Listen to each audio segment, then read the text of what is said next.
all of a sudden there's not nearly as much noise. Yeah. It's almost like we started to figure out how that thing works. Hopefully.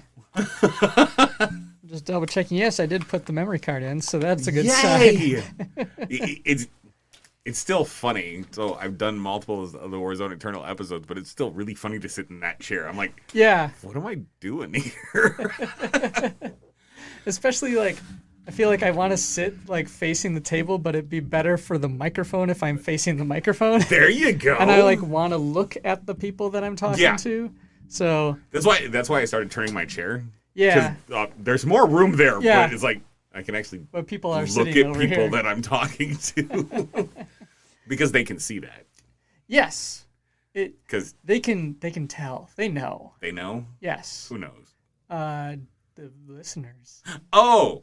Because we're on Deadzone the podcast. I'm Rick. I'm Bryan. Welcome to the Deadzone podcast. Deadzone is the sci-fi tabletop.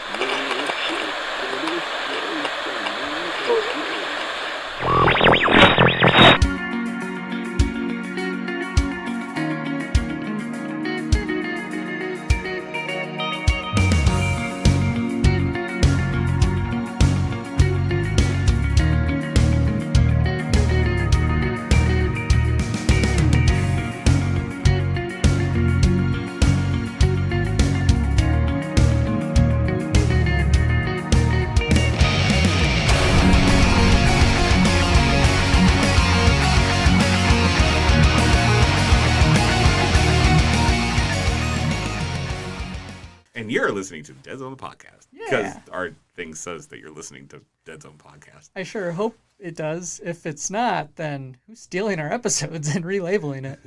I don't know. You're the smart guy. But hopefully that's not the case. But even if it was, we're always happy to have new listeners. Yes. That's the fun thing about piracy. It's like, hey, it means more people are, using you're listening to you or watching your thing. Yeah, exactly. So, wow, Adepticon. It feels like it was Adepticon is over forever ago, but also like it not feels that long ago. Still feeling it.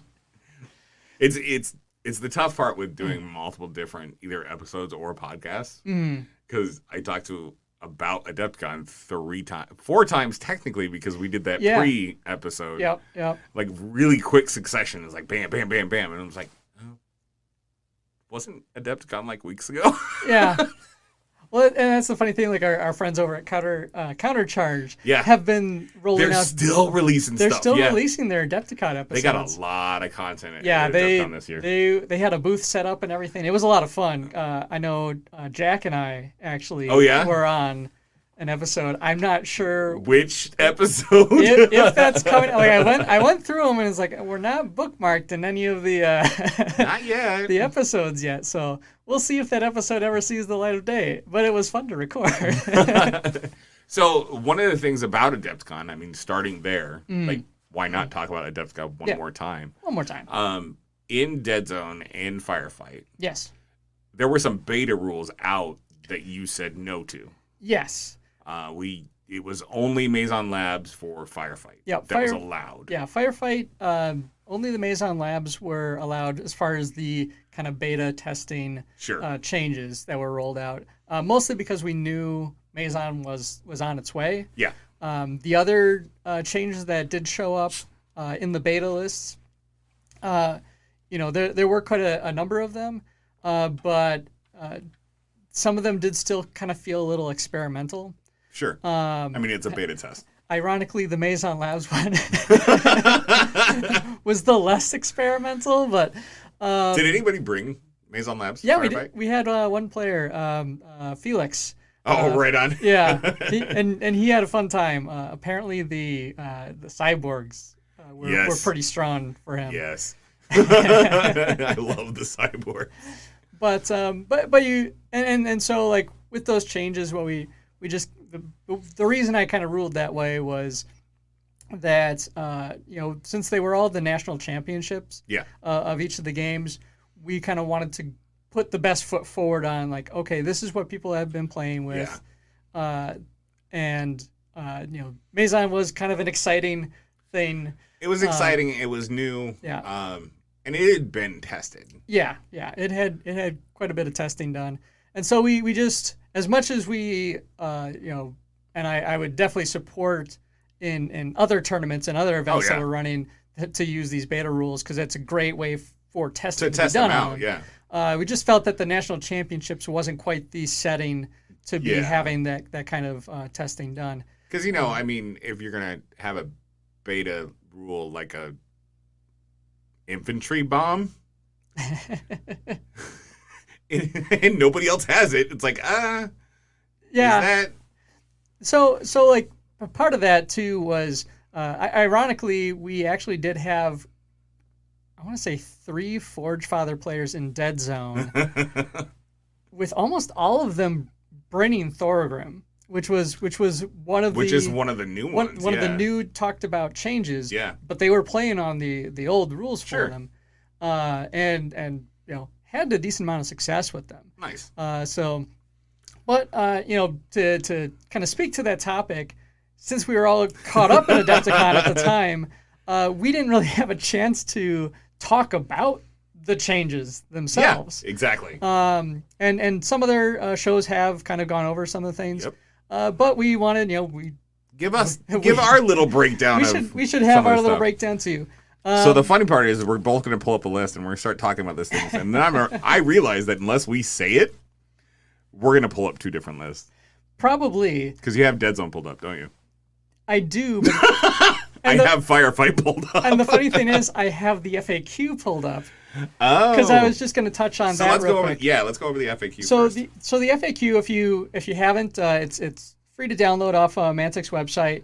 You kind of go through a store to do it, but it's free and you get to download it. The biggest changes, in this 1.2 version of it. Yep. So all the stuff in red was kind of 1.1. The stuff in blue now is stuff that's new from 1.2. Okay. And it's good to know that. yeah. Ultimately, we're talking, there's 14 pages of stuff, but that covers rules, and honestly, it's a lot of clarifications. Yeah. There's very minor tweaks to language for some of the rules and whatnot, mostly for clarification purposes. Perfect. And that also covers unit profile adjustments and stuff like that. So what do you got? Honestly, we got some pretty basic stuff. There's a lot of cube capacity played a pretty big repeated thing. It's interesting because, like, with cube capacity, you have a lot more models in these forces, and because of the change from 2nd edition to 3rd edition. So now health is like an actual piece. It's almost like that kind of forgot, like, well, I have 3 health. Yeah. 1 more health can be in here. It's like, no, you have 3 health, but you're size 4. You're by yourself. and a lot of it is also centered around the intention to overload a cube. Yes. And who has the right to do so? The one with the grenade. Like there's a whole section in here about and I'll see about getting into it, but it's like, if someone loses in Rampage, can I move them into a cube to overload it? And there's some stuff in there. So one of the first blue changes is cube capacity. To amend the 3rd sentence, where you may not voluntarily move or insert models from either strike team into a cube if this would exceed the capacity of the cube. Originally, it said your strike team. Correct. So which was a huge piece for Rampage. Yes, that's a pretty big thing for Rampage. Which is kind of sad. It is a little sad. It is because Rampage sets up. I gain control of it. Yeah. Yeah. And it's such a great success when you gain control of somebody's rampage, and instead of just going and killing somebody, you do the objective or something and bump them out on their turn. Of course, now that I'm thinking about that, how does that work with size 4 aberrations? If they can't move in and melee somebody, I guess they have to do the extended punch out. Yeah. From now on. That might be in the purple FAQ. So, next big change was drop suits. Amend the first sentence to the second paragraph. When called in, place the drop suit model in any cube on the table that which has no other models in it. Aww. I forget what the original language on that was, but I think it's make sure it has to be by itself. All right, knockback. Amend the first sentence so when model with this keyword or model using a weapon with it. That's verbatim, everybody. Yep. Makes shoot fight test rolls more successes than the target. Yep. Even if it's whether surviving or fighting back, if it got more successes, even apart from damage, it will force the target into a different cube on the same level. Yep. Now, one quick thing about the same level part is that could be an empty space, in which case they would fall down. Yep. That's still a thing. I know when I originally read that, I'm like, oh, so you can't knock people? No, No. It's still there. It's the same. That's the cube they go into, because that's really important, especially for fall damage. Mm-hmm. Because if I punch you and knock you back into a cube where there's no cube and it's only one cube height, it's not going to do anything when you fall. Right. Unless there's a model down there that you start a fight with, but that's a whole nother story. Yep. So being at that size 2 on that second cube or third cube, it really matters for the fall damage. Mm-hmm. Yeah, and I forget if it's clarified in here, but it was a follow-up question someone had, is that the outer edge of the Deadzone board does count as a wall as far as slamming things into. And so, so next up is smoke, which is at the end of third paragraph. Additionally, if the shooting and or target models are located in a cube adjacent, the attack will include the -1 dice modifier. It must have just been a typo that wasn't included, because that was how it was in second edition. So it might have just been might have been something a lot of us second edition folks just kind of glossed over. And we just kept playing it. Yeah, the correct way. Another one, tactician in. Amend end of the second sentence to say while the tactician model is in play. I.e. not left of the game or yet to be deployed or killed. So the thing that they took out is remains. Yeah. In play. So I think it's just kind of cleaning that up a little bit. Sure. Not really a change to it. Nope. Traps. Replace the final sentence of the first paragraph with once detonated, the trap token is removed from play. I guess we forgot to take out traps. Okay. I mean, it's a thing. Yeah. Thorgrim Housecarl got an explosive added to his frag tube. Basically just to add the keyword that's associated with frag. What he does, yeah. Yeah. Commando Captain. In special order text, replace move, shoot, or fight result with advanced shoot or assault result. Again, changing the language from just second edition to third. Yep. Blah, blah, blah. Verbatim again. Yep. So this is starting to get into unit profile changes, obviously. We're already past rules, clarifications. So stage 3 ghoul with rifle, they changed the point cost from 10 to 8. Sweet. To make them a little cheaper.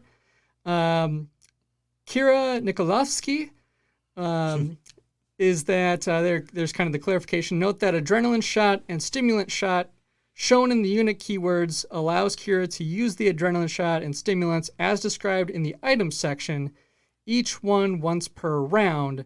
One use does not apply. So she can use them once per round.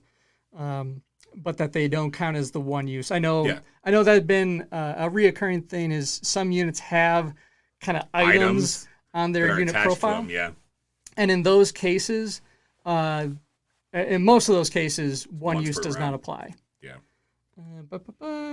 Progenitor in the special order text replace move with advanced. Yep. And then it's FAQ stuff for the rest of it. And then, so another in the question section, like if a model is moved into another cube by a scatter, roll, or knockback, or any other forced movement, which player decides how the model is positioned? And so the addition had been if a model is forced into a cube with no floor or half floor by knockback, falling, or weird alien psychic powers, follow the rules described in Scatter as for how the model falls and lands and scatters. Because if I recall correctly, there is a roll if you're falling into a place that has a half cube to determine if you land on it or if you continue falling. Yeah.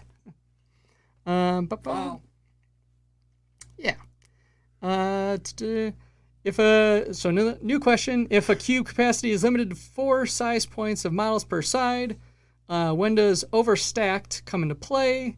When can I fit more models in a cube than normally allowed? So overstacked is a rule to cover unused rule situations when more models are in a cube than would normally occur. This is basically limited to models falling into a cube which they don't fit into, i.e. they're thrown into it because of cube capacity, but they are unable to scatter out of, i.e. Timmy fell into the well. Literally what it says. And rampaging models because they are temporarily part of a Nether strike team as stated in the Rampage rules. Yep. So Rampage still works. Rampage still works. Yes. Okay. Good. Other than those reasons, you may not choose to move normal actions, knockback, weird alien psychic powers, or insert special order allowing placement of models into a cube that would cause it to be overstacked. So, which all makes sense. Yeah. So you can't knock back a model into an overstacked cube, or direct them mentally in weird ways. So yeah. And then there's one last big question. If an action / movement / event results in 2 different consequences triggering, which one is resolved first? Those are always fun. There will always be a few of these, and events that may trigger simultaneously. These guidelines will hopefully clarify order of resolution, and it may be updated as future situations come into play. First, number 1, dead models are removed from the board. Yep. Number 2, any explosions take priority over all other effects. When a model with Boom X is killed, the dead model is removed, and the explosion is then resolved. There's no opportunity to move any models out of the cube before the explosion. Then there's traps will trigger immediately when a model moves into a cube before any other effects like assault actions triggering, or if a model's movement would trigger the movement of other models, such as the Marauder or Ripper Warlord. Resolve the consequences of each movement, i.e. triggering traps and falling. Then, if possible, resolve, this is fun, wordy word, resolve any assault triggered by moving into a cube with an enemy. If models in an assault moved into a cube during the movement action, then both models must fight and both receive the +1 dice for moving into a cube in this action. Yeah.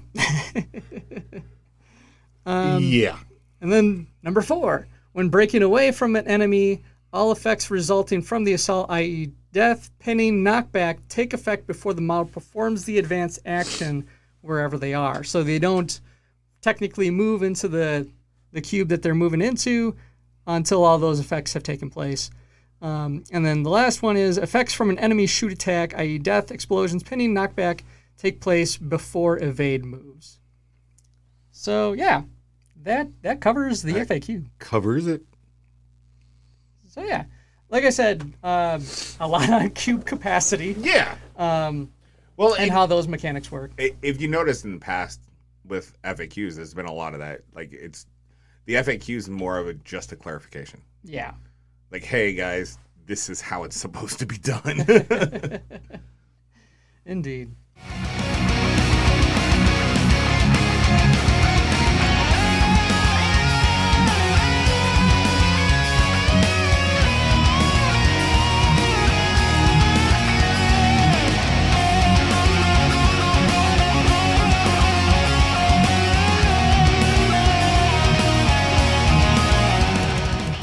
Hey there, I'm Bryan. And I'm Rick. This is Blaine. You are listening to Deadzone, the podcast. Keep listening for more excellent material from these two amazing men. Blaine out. All right. So in Deadzone, like from a unit standpoint, mainly it was just Forge Fathers that got a beta, right? Yeah, as if I recall correctly, and at least they got the lion's share of the new beta options. And I think a lot of it is doubled with new model releases coming out for some of these guys. Because if I recall, out of the Thorgrim, they're getting a resin treatment because they used to be metal. Yep. They used to be a combination. Yeah. They were a combination of metal and plastic. Yeah. And then the new the Brocker Valkyrie, the bikes. Yes, the new bikes. I did manage to pick a couple up. Did you? Yeah. I like them. Yeah. Like, it's a really cool scope. I'm personally a fan of the old ones. Yeah. I like the way they look. They both look really fun. They do. The new ones look really good, but for me, I like the old aesthetic. But yeah, so as far as the Deadzone one goes, basically what we've got pulled up is the original profile of the units, and then coupled with their beta ones. Now these are visible and available in the companion app right now to look at. So if you want to check them out, feel free to hop on there, and yeah, basically just to build a quick list. So this also was the thing where like it reminded me how many leaders Forge Fathers have access to. They actually really do. They have like 7 or 8. It's kind of crazy. But so let's start with kind of Forge Lord. The Forge Lord. So right off the bat, I want to bring it up. Yeah. The Forge Lord dropped in price. Yes. So before you get upset about like stats or anything or changes, he's what, 6 points cheaper now? 6 points cheaper. Which is pretty significant for... Yes. But with that came some other changes. Mm-hmm. Yes. They swapped around some of his stats. So his fight became a 4 and his survive became a 3, which previously it had been the reverse. The other way, yeah. But still armor 2, still HP 2, and I believe his weapon options were the same, but he did drop 3 VPs as well. Yeah, he dropped 2 3 VPs. Dropped to 3 VPs, but he also has his recon changed. Recon changed too, yeah. His recon went from a 4 to a 5. He still has solid. He still has Tactician 3, Defender of the Star Realm. Like, for the most part, he's still him. Mm-hmm. And I mean, and his ability is still the same. Defender of the Star Realm. Mal may reroll any number of dice for a fight, survive, or as part of an assault. So, in a sense, I kind of see like the drop in recon to, Forge Fathers stat wise are already pretty good. They're pretty good. So like to have that, potentially a larger pool of command dice available to do complete rerolls on the core combat options, I could see how that could be a little strong. So I don't know. I'm kind of cool with most of these adjustments for this guy. Pretty much. It makes him a bit more tanky. Which, to be fair, the Forge Fathers should be tanky. Yeah. Like, that's who the Forge Fathers are. Yeah. I mean, they're presently the only ones with a tank in Firefight. Yeah. Just saying. But survive on 3s and armor 2, like what? he is going to be surviving quite a bit. He's going to be sticking around. Yes. And so I think that kind of works out for him. Oh yeah, and I forgot to mention Tactician 3, which gives you 3 extra command dice. See 6 so dice. You're rolling on 5. 6. I want to play against him with Marauders. Yeah. Just saying. Because that's an extra dice I can look at stealing. Yeah. So but yeah, so I'm pretty okay with the Forge Lord changes. Nothing jumps out at me as like this completely breaks the unit or makes him overpowered. more so than he might have already been. So, all right. So next up would be the Thorgrim Huskarl. The Huskarl. The Huskarl. So, Leader. Yep. He's a leader. So Hey, guess what? He dropped in price too. he did drop in price. Just about 2 points for him. Yep. And kind of looking at some of the rest of his stats. So he lost his Frenzy 1. He used to have that. But with it, this goes with a lot of the other Thorgrim adjustments, is that his fight stat improved. Yes. To a 3 up. And so kind of with that, it does make him very strong in melee already. Probably okay that he doesn't have Frenzy on top of Smash 1. Smash 1 and knockback, yeah. So, pretty... I mean, he's still got his AP 1 on his hammer too, so... And he did drop in VP as well, down 1 point there. Yep. So he's 2 VP, 28 points total, and still has Thunderstrike, still has Tactician 1. His recon did improve, though. He's now a 4-up recon. So... But yeah, nothing earth-shattering. No breaking the mold with that one. No breaking the mold with him. And so might as well just talk about the Thorgrim regular troop next. They're still 17. They're still 17 points. They got Headstrong still. Yep, still have Headstrong, still have Knockback, Smash 1. Their fight increased to 3. Yep, their fight increased to 3 is pretty much... That's their only change. Their only change. Yeah.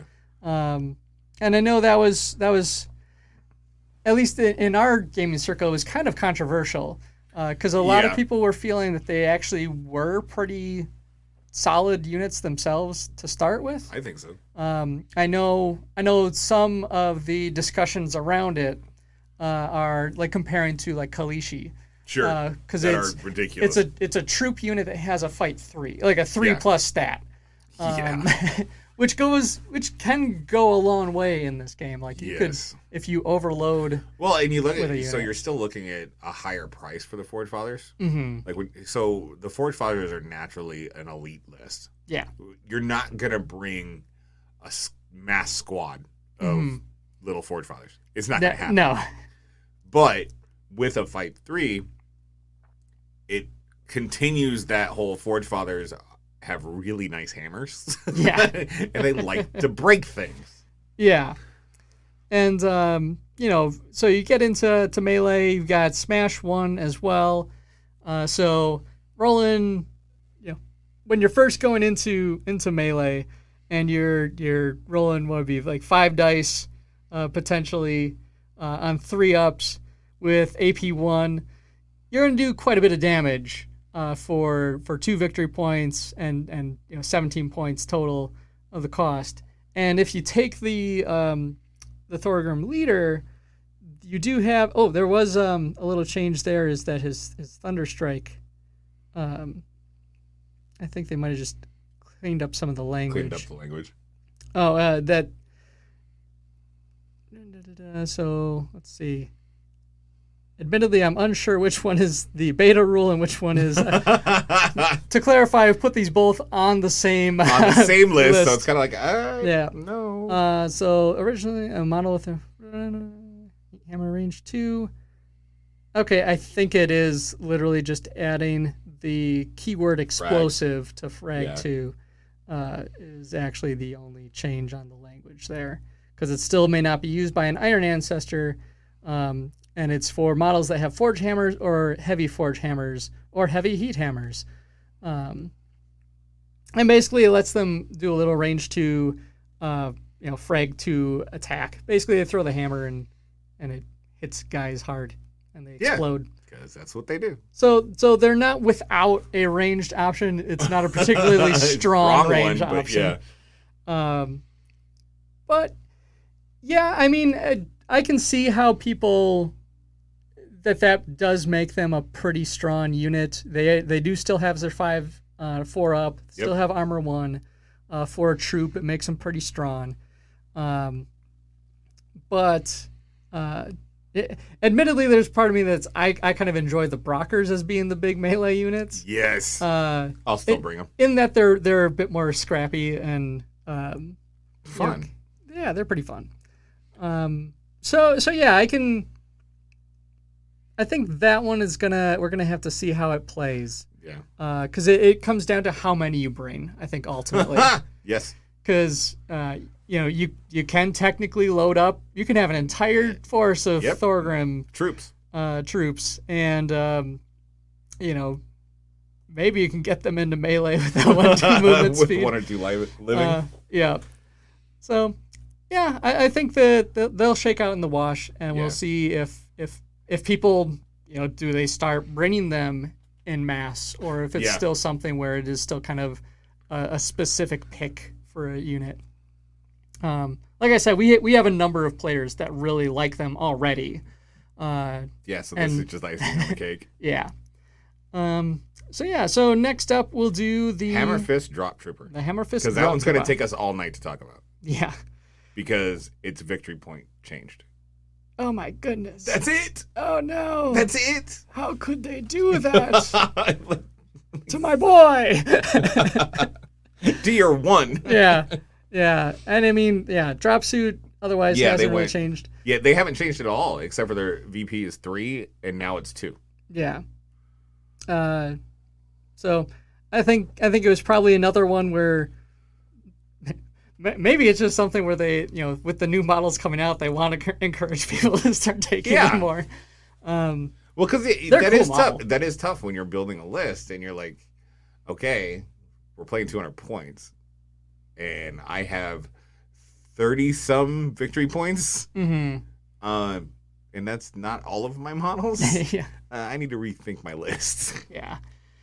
But yeah, so, making them a little cheaper, I'm kind of cool with that. I know like you said before, Forge Fathers are already kind of an elite unit list. Yes. And ultimately that making some of them a little cheaper kind of helps cushion the blow when and then you look at dying. So I mean, they didn't change the cost of the Hammer Fist drop shoot, but with the VP going to 2, people are going to be more likely to take a couple of them. And maybe take more risks with them too. Yeah. Ultimately, because I mean that unit's job is to drop and blow things away. Drop right next to an enemy and be ideally in the thick of the a whole bunch of them. Yeah. So it's a dangerous job. You might say. Somebody's got to do it. Yeah. All right. And so last but not least for the Deadzone changes here is we have Brocker bikes. The Brocker Valkyrie. Which is the one that went up in price. That one did go up in price by a little bit. And I think a part of that is they basically got some more melee options. They lost their armor. But they got ramming. Which has knockback and smash 1. And their fight dropped 2. Their fight is now a 4-up. Yep. Which is in line with Brockers. Yeah. And their twin Hailstorm rifles are still there. They did give them the burst pistol. Yep. Which, I guess, if you want it. I mean, I don't know why you would take that over the other option, which has more range, AP 1, and weight of fire 1. Yeah. But it's on the model. It's on the model. Take it. So yeah, that one honestly almost has the most changes to it. Yeah. But I don't see them as bad changes. I think nope, not at all. I think they're pretty well fit in there. All right. Right on. So those are the beta options for Deadzone with the Forge Fathers. And so like we said, there's quite a few changes ultimately, like that could really kind of shake up lists. Yeah, it'll be interesting to see how it plays over the next few months. And so we'll get back to you when the official results of those are in here. So next up is the let's see. Is it going to be? We'll do the. I have the enforcers. I have the enforcers up too. Firefight. Wow, we did that right this time. And not just because I don't have the Forge Father list on this tablet because I had to download it earlier. Oh. So I'll be switching to my phone in a second. Well, yeah. All right. So over on the firefight side of things, Switching gears. Is that For one, we're switching to the enforcers. we're switching to the enforcers. Yes. We'll come back to the Forge Fathers in a second. Do we have to? Technically, yes. Oh, okay. But enforcers. But enforcers. So in the firefight side of things, enforcers was one of the factions that got a little bit of tweaks to a number of their units. Just two of them. Just two of them, really. In the one, so I mean, when it comes to the firefight, we might as well start with the big elephant in the room that everybody was having issues with is the bomber. Yeah. When you have something like a bomber that can blow up bunkers at 24 inches, pretty much the entire map. The entire map, plus their movement is 1218. I mean, they can get there fast and get it done. Yeah. So, just for the record, they haven't lost their speed. They're still 1218. Correct. Don't worry about that. They're still flying. But the bunker buster bomb has been shrunk down to 12 inches. Yeah. Which I think it's in line with getting people to bring it, but the other player being like, okay, that's a bomber. I can deal with it. Yeah. Yeah. Not the whole, nope, game's over. They've got a bomber or two. And I mean, like, even in that little bit of breaking, suspension of disbelief kind of thing, like the idea of a bomber having to be a bit more directly over a target as opposed to coming at them from the side. I mean, I know it's sci-fi, but historically speaking, there's precedent bombs for it. go down. So I'm less shook up about that. I do kind of like that adjustment myself. Yeah. It's a pretty simple one. I mean, there's nothing earth-shattering about it. Bunker buster. Bunker buster. It's not earth-shattering. It's bunker-shattering. Yeah. And so to clarify, they also do have an anti-infantry bombs. Yes. So basically, they have an option that is an anti-tank, which is new. Yes. Yeah. The anti-infantry ones is kind of the new one for them. So the bunker busters are anti-tank and blast D4 with AP 3. Yep. The anti-infantry ones are blast D4 with pinning. So and they're both range 12. You do have targeting systems, so you have the option to potentially target multiple units. Yep. Yeah. Yeah. I mean that's it for the bomber. And I don't think that's a change that's going to hurt the game at all. No. A lot of people were noticing. It didn't happen much in the Adepticon tournament. Yeah. That I noticed, but a lot of people were concerned about multiple bombers and kind of an alpha strike, the alpha strike style, devastating attack, and we can definitely understand that concern because those are 4D. The original ones was 4D, 4 dice, and I know it hurt, and I know. From my own personal experience playing GCPS, the fewer dice that you have, the better. the less likely you're going to hit if you have fewer dice. Yes. The more dice you can put towards something, it's scary. Yeah. And so that's why it's always tough when I have like an anti-tank or an anti-air or something like that. I'm like, yeah, that'll really disable that unit, and then I roll and I miss, and it's just like, oh, I really wish I had more dice to put towards it. So breaking up that dice pool. Breaking up the type of damage that you can do, I think that's a pretty intuitive change that doesn't break the unit. Yeah. I think it's still an incredibly valuable asset to the team. I mean, you think about like when it comes to what you lose versus what you get. So you lose D4. Yeah. And you lose the range. Yeah. But you gain an additional weapon. Mm-hmm. And you gain target systems. Like, that's kind of a thing. Yeah, they had advanced training in flight and vehicle, which is all the same. But now they have targeting systems. You didn't realize that? I did realize they have targeting systems. I'm trying to figure out how it works with a unit of 1. You know what? Can you take... Models with this keyword may perform a shoot action against a different target unit than other models in the shooting unit. Oh. They might want to think about that. It might be related to, I know some of the abilities, like faction orders that the enforcers can do multiple shoot attacks. I know that was another concern, is like that the bombers could do was it Firestorm or whatever it is? Units with this, the way to fire 2-1. Yeah. But yeah, so we'll see how that shakes out. Yep. I kind of get the purpose, but the targeting systems does feel like it's when it would be utilized is kind of limited. But anyway. So then we got the engineer team, which actually it looks like 2 things, really. Yeah. They did go up in price. Yep. They went from 50 to 70. Yep. And so what they got is, so they don't have assault weaponry anymore. They have engineering tools. Yep. But those engineering tools have shock. Yep. Which is a beta rule. Mm-hmm. And so shock... Hits from weapons with this keyword are resolved at an additional 1 AP and have the anti-tank keyword when targeting units with the vehicle, walker, or construct keyword.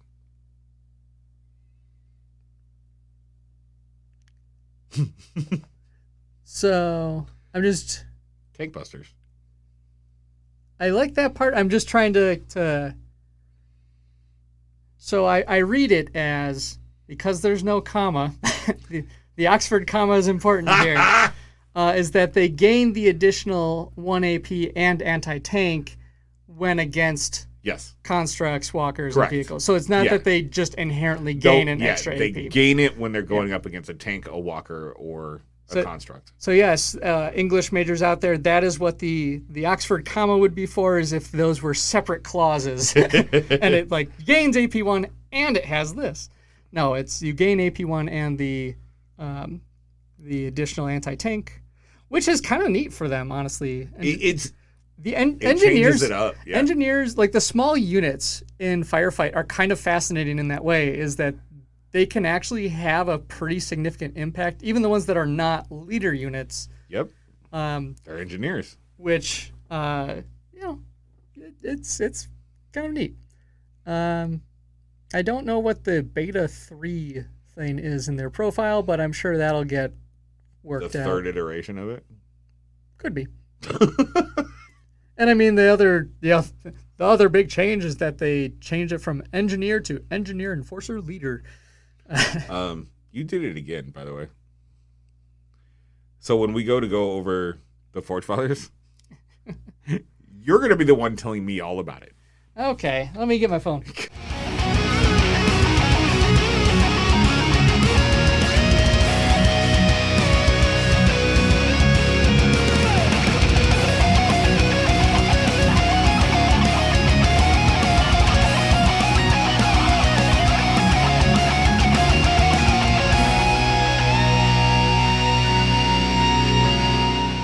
What's up, everyone? I'm Andrew. And I'm Coach. From FamilyOfGamers777 on YouTube. And you are listening to Deadzone the Podcast with Rick and Bryan. Do you think they'll be upset that our audio is better than theirs? Nah. Rick will probably just laugh it off. Told you. He did the Deadzone one again. There are 3 copies of the Deadzone Forge Father list in the file. I don't know how I did that, but... Carefully. Or the opposite, apparently. I was not very careful with it. So, Firefight List Builder. Dun, dun, dun. Deadzone the Podcast, Forge Father Beta. All right. I don't know how I export... Like, I went directly from this to sharing it on my drive, so I don't know what happened in the confusion there, but That's all right. It's a thing. Yeah. Anyway, there's a lot of the same types of models got the same type of treatment. So we have the Master Artificer. Got some adjustments. Nothing big point-wise or anything like that. The big changes, I think, for a lot of these leaders is they're trying out different command orders for them. Yes. They still have Controlled Fire, Countercharge, Headstrong. They have Inspiring now in the new beta for Artificer and Brocker only. Nice. That's appropriate. Yep, still Tactician Black. And so they went from having Hammer and Tongs, which was an Instant 2 command order, to Makeshift Defenses, which is an Aura 1. And so I like auras. Yeah, auras are fun. Let me scroll down here to those command orders.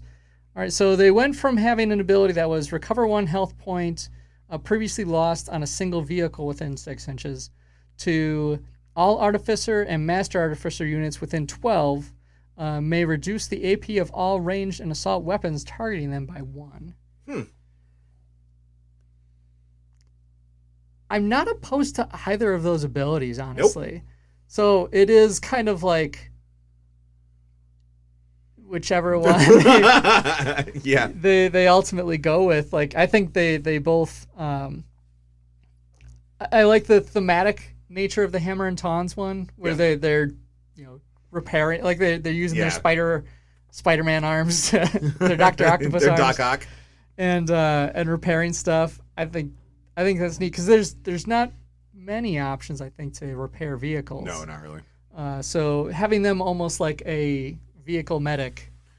Yes, which again falls in line with Forge Fathers. Yeah, like it really does, because like the Forge Fathers are the ones that created the toned down Enforcer armor. Yeah. I mean, you know that the Forge Fathers could shut that off at any time. Anytime. I guarantee that they put some kind of safety switch in there. At least I would have. I know in the lore they've got it set up where if you try to figure out how to build it, it blows up in your face. Yep. But yeah, so allowing all Artificers and Master Artificers within 12 to reduce the AP of ranged and assault weapons targeting them by 1. I could also kind of see, like as an ability, I think it's a good one. Like it's got a great utility to it. I think personally, I do kind of like that the Tongs one just a little bit more because again, thematically, it works more thematic. It works more thematically. But yeah, so that's basically the change for the Master Artificer. Forge Lord. Went up in points by about 20. What? Yep. His assault changed from 5 up to 3 up. Okay. The price makes sense now. I'll pay that for that. Went up in HP from 3 to 4. I'll pay more for that. His unit size is now 2. I'll pay more for that. And, Controlled Fire now has Countercharge. Nice. Headstrong, Resilient 1, Green Tactician, Very Inspiring, all of those were there. The Countercharge is the addition. And then, so originally they had the Star Realm Endures, which was an Aura 1, and now they have Loyal to the End, which is an Aura 2. And so now to scroll down and see what those are. Scrolling. All right, so the Star Realm Endures was all friendly units within 12 inches count as being in cover for shoot actions that target them. That was for 1 command point. And Loyal to the End is any friendly models within 12 inches, which is removed from play due to an enemy ranged attack, may first blaze away for free, providing that unit meets all the requirements for blaze away, such as range, line of sight, weapon with blaze away, before being removed. That one is an Aura 2. Nice. Yeah. I mean, all things considered, he is definitely more attractive to take. Yes. Yeah. Across the board. From a combat stance, he's definitely a very strong unit now. And it's that thing where like they have a number of faction orders that are one command point. Yep. But most of their, I think this would put all of their command orders, or most of their command orders are at 2. Huh. Then, well, at least, sorry. To clarify, this is for the profiles we're looking at. Yeah. They have a lot of leader units. They do.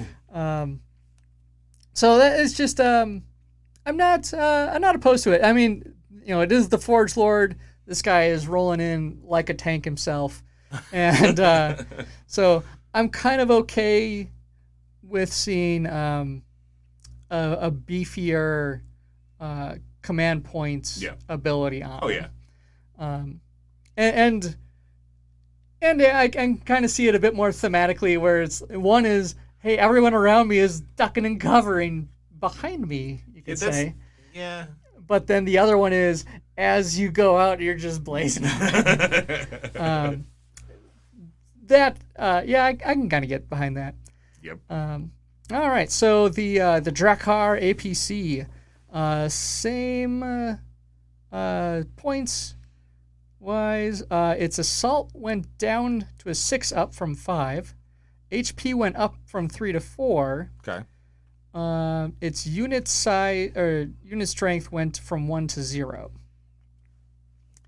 which I think might even be something most of transports kind of have, is that they don't control objectives, therefore dropping off units. Yep, just to drop them off. And so that kind of makes sense. Still capacity 10, controlled fire, headstrong, heavy armor. So heavy armor is kind of a new... Makes you reroll. A new it's thing. Not new. Oh, that's right. It's not new. No, it's not new. It's new for them. That's what it is they're adding it to a lot of them as optional loadouts. Yes. Which is sweet, because heavy armor is awesome. Yeah. And now that I'm saying that out loud, I'm wondering if this profile might not have all the options displayed in the stat block. Possible. So we might not have all the changes as we're reviewing them. That's all right. But you can certainly check them out for yourself. And so there's still tracked and vehicle. And so the special beta, if reinforced armor's taken, reduce this unit speed to 6.9 as opposed to 6.12, and increase the armor to 8 up from 7 up. And I can kind of see that. And I think it does make, and I believe these are changes that some of the other units have access to, or will have access to down the road, is the ability to add armor to vehicles. I think is going to make them a bit more dynamic. So does that mean we're going to randomly get STLs? There's a distinct possibility. Wouldn't that be cool? Additional armor. Reactive armor. You just put these little blocks on it. All right. So yeah, there's otherwise not a whole lot. They did add the Drakkar Ram, so it has a new melee option. Which it should. Which has a special addition to it, which is called Impact, which is a beta rule. And I'll go down to that real quick. Okay. Impact beta. This weapon profile is only used during an assault in which the unit successfully initiated a charge. It is used in addition to normal assault attacks. Weapons with this keyword always hit on a 5 up. Irrespective of assaulting unit's assault stat, and ignore any modifiers. Okay, so if we go back to his stats real quick. So that kind of speaks to the change in his assault stat, which went down to a 6. So when he charges in, he gets the 2 dice AP1 impact, which means it hits on 5s. Kind of. It's almost like Thunder's Charge in Kings of War. Oh, yeah. When you think about it. And then otherwise if he's... breakdown, I guess that's not really that surprising. Yeah. And then like any other kind of melee attacks that it's involved in, it uses its base one, which doesn't have the impact. So it rolls on 6s. Perfect. Okay. I kind of like that. I think it's a good evolution of those types of, again, like a Thunderous Charge type unit. which those of you that are not from the Kings of War, is basically units get an extra oomph if they're like big heavy cavalry charging in, as opposed to if we're just straight up punching each other. Yep, pretty much. All right, Brocker Valkyrie. Man, this is a long episode. Yeah. Already. And we just have a couple units left. We're trying to go through them a little bit faster. Blitz through them. And because they're fast, they're gotta go fast. There's no stat changes that I can really see. The biggest thing is that they have more weapons on them. Oh darn. Yep, they got the Valkyrie assault weaponry, whatever that is, and they do have two separate hailstorm rifles, as opposed to the twin ones. All right. Which basically they took away their 3D AP1 to make them two separate one dice AP1s with Blaze Away. And then they also have their burst pistol with two dice and Blaze Away. So neat. Yeah. Hammer Fist Troopers, no price change here. Their armor went from 6 up to 7 up, so they got a little squishier. Or wait, yeah. Sorry. It's been a long day. They get stronger. It's a long day. And that is pretty much it. So yeah. So they got a little bit. Little bump. Yeah. Little bump. That sounds good. And then Iron Ancestors, no price change. No stat change. No other. The only other change was that they had the Ancestor Forge Hammer went from a 4D AP2 to a 2D AP3 Blast D4. Huh. Okay. So, yeah. Boom. And again, there might be some other equipment options that can tweak these guys out, but this is what we're working with. And then the Brander Urban Assault Vehicle, Brander, its armor went down to 8 from 9. Assault went from 5 to 6. Unit strength went to 0 from 2. What? What? Still capacity 5. Still controlled fire.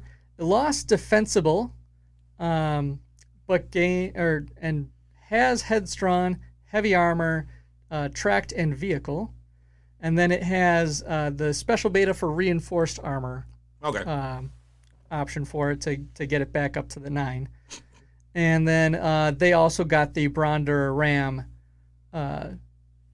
separate one, which is 2D AP1 impact. That sounds like a hint at moving towards the whole mass battle vehicle combat thing that Ronnie wants. And I mean, like, comparatively, it used to have its Brander ramming was a 4D AP2.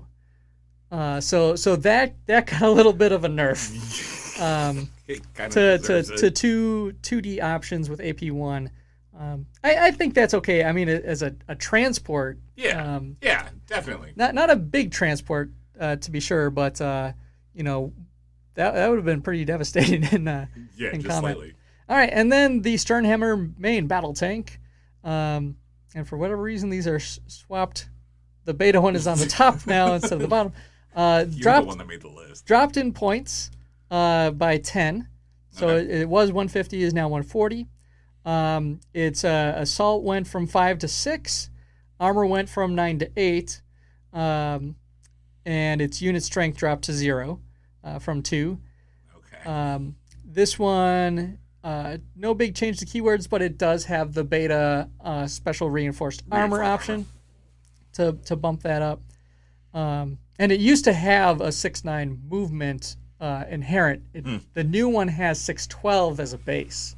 All right. So your tank can roll across the field nice and quick.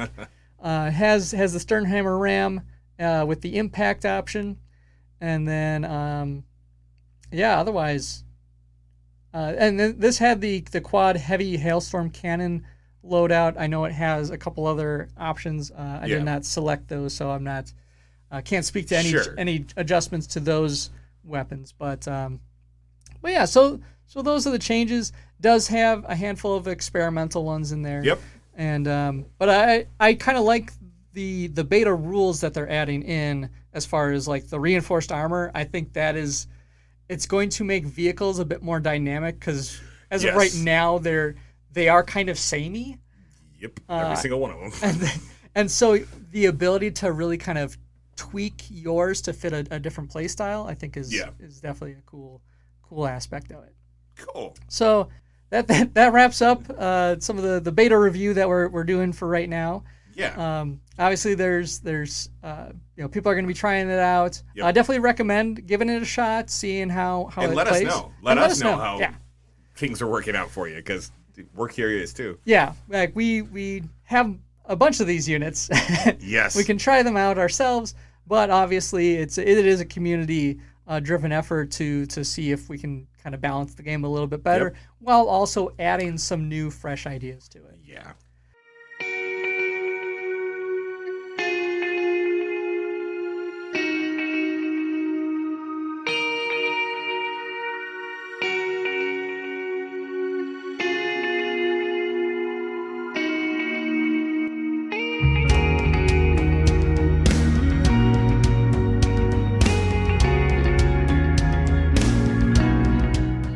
This Deadzone, the podcast hobby table, is sponsored by Corvus Games Terrain. 3D printer files for all your Mantic games. All right. I guess it's time to find out what's on the table. What is on the table, Rick? I don't know. A lot of stuff? A lot of stuff. It's a very full table. Well, amusingly enough, like for me, I finally got my printer working again. So I can print on PLA. Yeah. Finally. So Corvus Game Terrain is what I've been printing a ton of. And so here we are at our hobby section, our hobby corner of portion of the episode, which is once again sponsored by Corvus Games Terrain.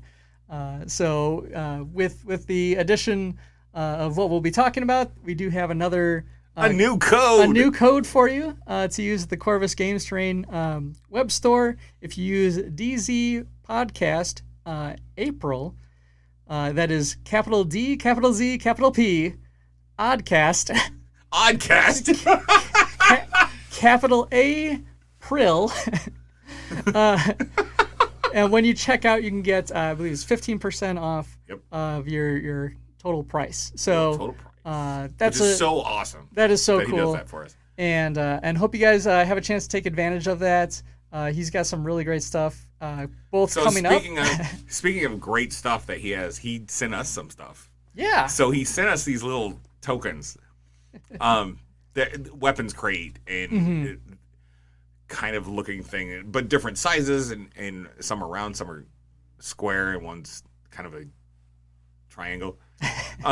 But so he has them set up for both FDM and resin. Right. They're pre-supported and they printed perfectly. That's awesome. And his container. So I was like, that's why I was so geeked, because it's like, my printer's back. I can actually print it now. And yes, as the trend continues, my printer is not in commission right now. So that means Rick's is working. Oops. But no, it's a really cool model. The containers is a set that I think he has developed over the course of a couple others. So on the containers, he actually has the holes on the bottom to stack them. Oh, nice. And they have the little to lock nubs. in. They have the nubs on the top of them, so you can actually stack your containers, which I thought was a really cool feature. That is a nice effect. Yes. And they can add, if I recall correctly, they're big enough. Is it quite a 2 cube kind of capacity? Yeah. So a nice way to change just up your Deadzone board. Block a line. Or if you get 2 or 3 together, you have some firefight terrain. Yes, you do. Pretty easily. But like for me, that's pretty much what's been on the table. I mean, I've done some painting and stuff, but that's for a different episode. And he has a Kickstarter going on. His Kickstarter, so at recording, it's 2 weeks in. Yep. So by the release of this, it'll be like, what, half a week?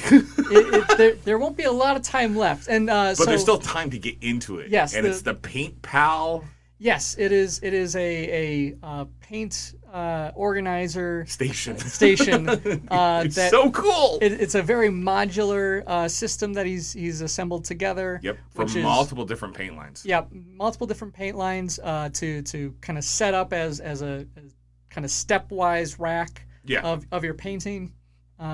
With the other option is kind of has a vertical component to it, which allows you to print off little drawers to go underneath your paints. And he's got in the unlocks, he's got a towel bar.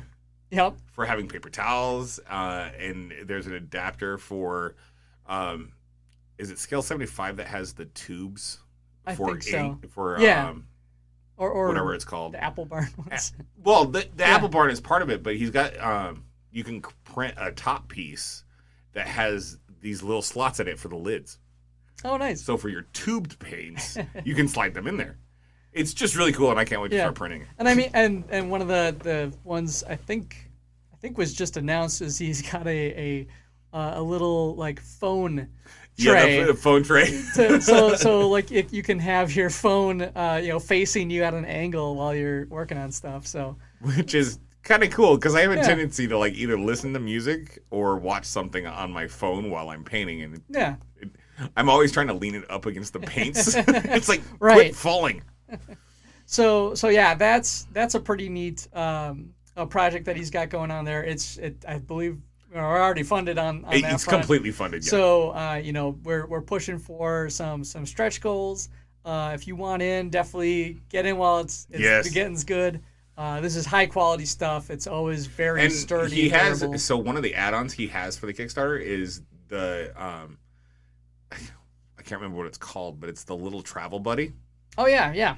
Yeah, it's one of the add-ons that you can get, and I'll tell you that thing's pretty cool.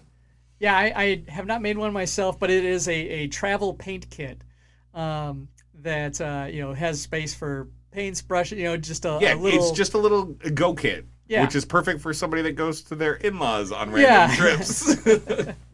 So it's kind of nice to be able to just have a little painting project. It's always nice to be able to strike while the iron's hot.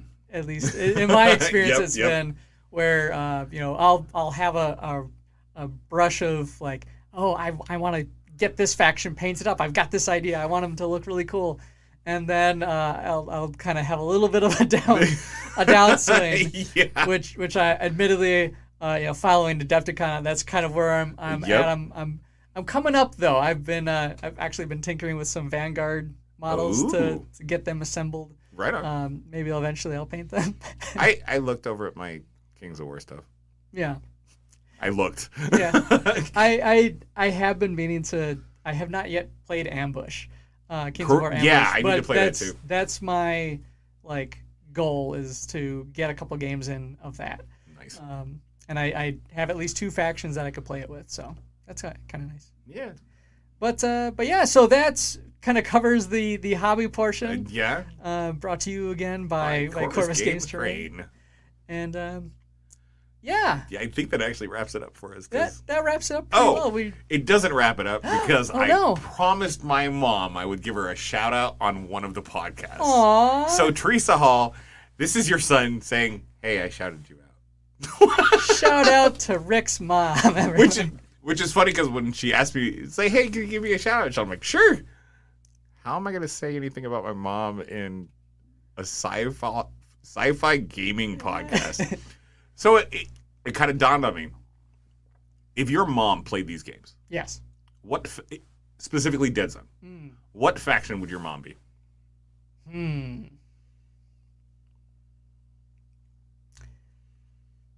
She's not a very violent person.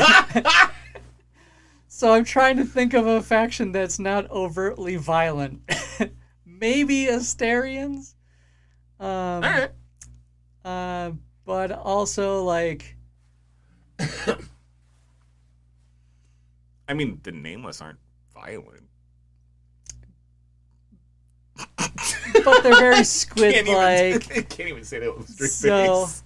Maybe the Forge Fathers? I don't know. Like, salt of the earth kind of It was really easy for me to pick. Yeah? What do you have? The Rebs. Really? Yes. A My mom would 100% play the reps.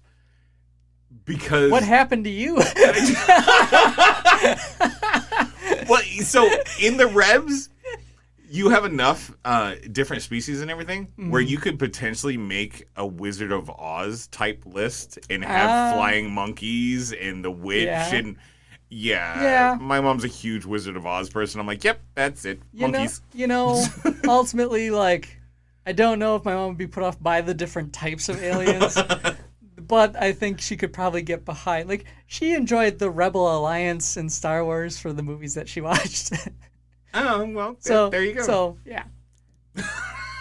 That's how we get Mom into the podcast. Mom's for Rebs. Well, that feels like a fun thing to stop on. And you know what? Yeah. The episode will be coming out before Mother's Day. Oh, hey, look at that. It's almost like we planned that. So get your mom a Reb faction starter for Mother's Day. And I think I have the old booster. Oh, yeah? That has the monkey, the wings? flying... The Craw Warriors? Yeah, the Craw Warriors, which essentially look like flying monkeys. Yeah. I mean, take those wings, you can slap them on a Simian Brawler. There you go. Ooh. Right? All right. Rebs are fun. To kill. So... That doesn't mean I want to kill my mom. Stop. No. But thank you guys for checking out this episode of the Deadzone the Podcast. You can follow us on all of our fun social media platforms that we're on. You can find us by searching for Deadzone Podcast on each respective platform, and we will likely be there probably. Yeah. You're getting better at that. I'm getting a little better at that. It's fun to not have to read it off a list in a panicked flurry. Thanks to Rick at Thunderforge Studios for giving us that idea. So, but yeah, so hope you guys are having a great spring, and next thing you know, it'll be summertime, and hopefully we're getting some more games out there. Yes.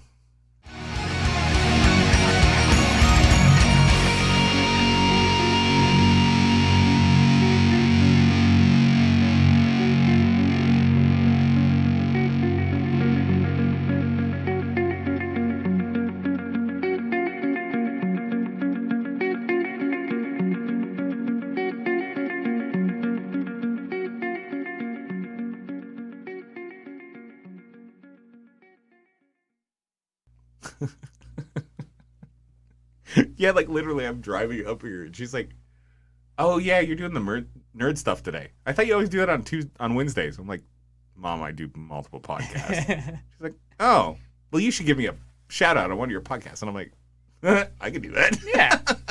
And it works out that it was Mother's Day coming out. Yeah, and then she's like, you just got to make sure you tell me when that episode comes out. So now we'll have a new listener. Yeah. And you're like, you know what, Mom? Tell all your friends. My son gave me a shout out on his podcast. No. His nerdy podcast. Where he talks about tiny people. Tiny little army men. Monkeys with guns. Monkeys with guns. We have fun here. Yeah. Now I got to figure out if I have a... monkey with a gun. Yeah. I'm totally going to kit bash that now.